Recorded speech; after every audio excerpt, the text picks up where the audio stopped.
देखो कितनी अद्भुत बात। हम पूरी जिंदगी धन धन करते रहते हैं, अंत में अपने ही कार्ड में निधन लिखता है? पूरी जिंदगी धन धन करने वालों के जीवन के अंतिम जब कार्ड बनता है उसमें निधन लिखता है। इससे ये तय हो गया कि मोक्ष धन से नहीं, मोक्ष तो कामनाओं की मुक्ति से प्राप्त होगा। बोलो सीताराम, जोर से बोलो और जोर से कहो। इसलिए हमारे प्रिय साधकों, हमको मोक्ष को चुनना है, मुक्त होने का रास्ता चुनना है। मुक्त होने का मतलब है क्या? मुक्त होने का मतलब जो प्राप्त है वही पर्याप्त है। हमें जो भगवान ने दिया वो कम नहीं है, जो मिला नहीं उसका कोई कम नहीं है, जो मिलेगा वो सिर्फ एक ख्वाब है, लेकिन हमने जो पाया है वो लाजवाब है।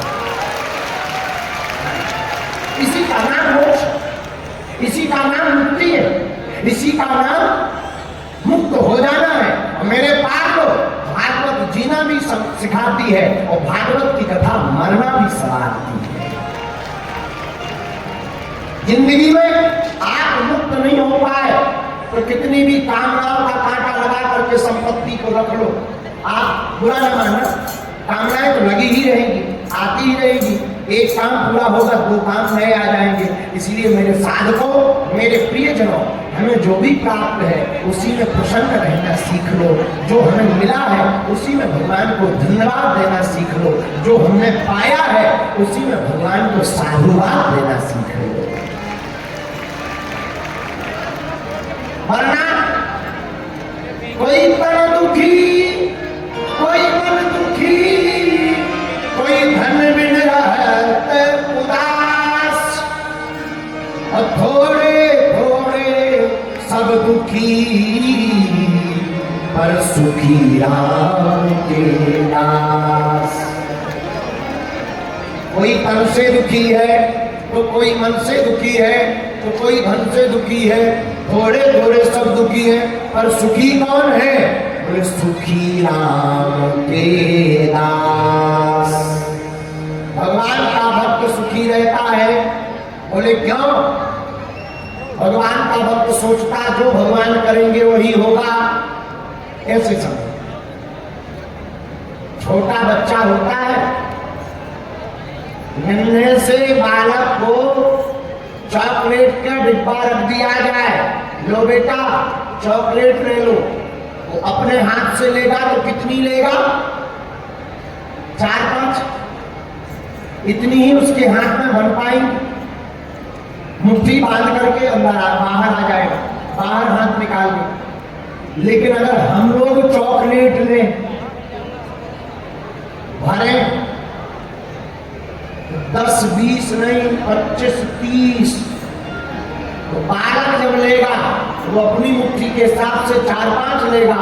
लेकिन हम लोग देंगे अगर मुट्ठी भरकर तो 20-25 देंगे। बस यही हमारी और परमात्मा की सोच में है। हम मांगेंगे तो अपनी क्षमता अनुसार मांगेंगे, और भगवान जब भी देगा वो अपनी क्षमता अनुसार देगा। और भगवान की सामर्थ्यता कितनी है?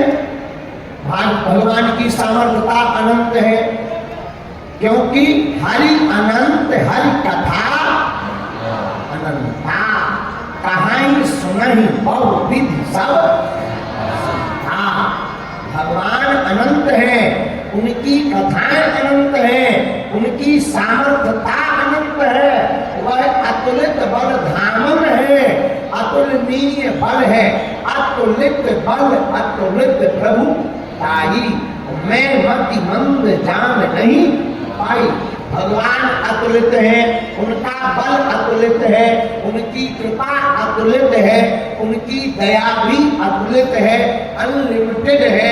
इसलिए जो साधक, जो भक्त, जो उपासक, जो पुजारी, जो श्रोता, जो जिज्ञासु, जो भी भगवान का उपास करने वाला साधक भगवान को समर्पित होकर भजता है, उसकी प्रत्येक जिम्मेवारी फिर हमारे ठाकुर जी की हो जाती है।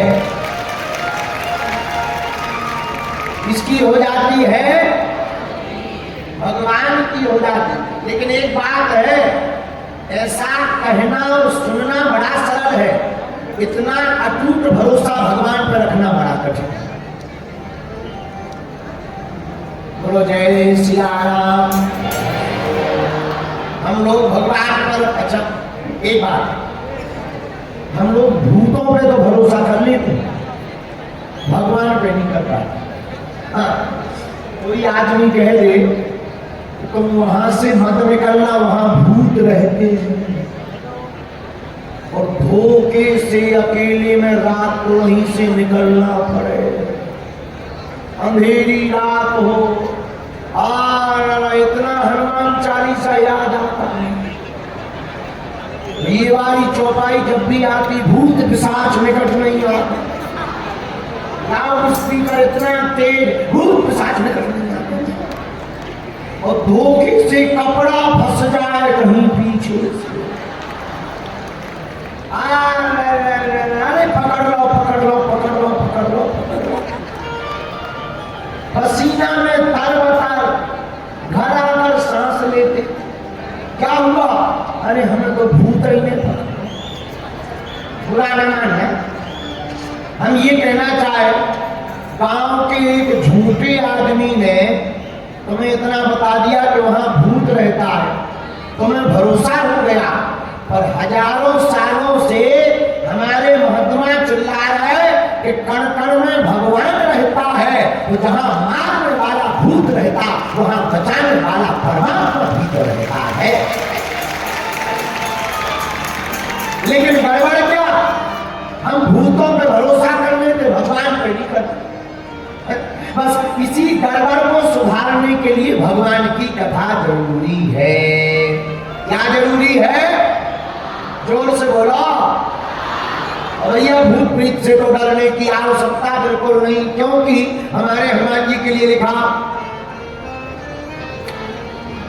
भूत पिशाच निकट नहीं आवे, भूत पिशाच निकट नहीं आवे, पिशाच निकट नहीं आवे, भूत पिशाच निकट नहीं आवे, महावीर जब नाम सुनावे, महावीर जब नाम सुनावे, महावीर जब नाम सुनावे, महावीर जब नाम सुनावे, श्री राम जय राम जय जय राम, श्री राम जय राम जय जय राम, श्री राम जय राम जय जय राम, श्री राम जय राम जय जय राम। आहा, भैया भगवान पर भरोसा कैसे बढ़ेगा? जब हम भगवान की कथाएं सुनेंगे, भगवान के चरित्रों को सुनेंगे, तभी हमारा भगवान पर भरोसा बढ़ेगा। क्योंकि भूतों पे जल्दी बढ़ जाता, जैसे बुरी खबर फैलानी हो, इतना कह दो, सुनो हम तुम्हें तो बता दे रहे, तुम किसी को बताना नहीं। जिस बात का प्रचार करना हो उसका एक नया तरीका है, किसी के भी कान में इधर इधर सुनो, हम तुम्हें बता दे, किसी को तुम बताना नहीं, वही आदमी पक्का है 10 को बताएगा, वो भी ये कह के बताएगा कि तुम भी किसी को बताना नहीं। ये तरीका है। उसी प्रकार जिस प्रकार बुरी खबर जल्दी फैल जाती, सच्चाई फैलने में बहुत देर लगती, उसी प्रकार मेरे पागलों, मेरे प्रियजनों, हम तुमसे कहना चाहते, भूत पर भरोसा जल्दी हो जाता, भगवान पर कम होता, और जिस व्यक्ति का भरोसा भगवान पर दृढ़ हो जाता, यह 3 तत्वों वाला भूत उसका बाल बांका नहीं करता। बोलो जय सिया राम, जोर से बोलो।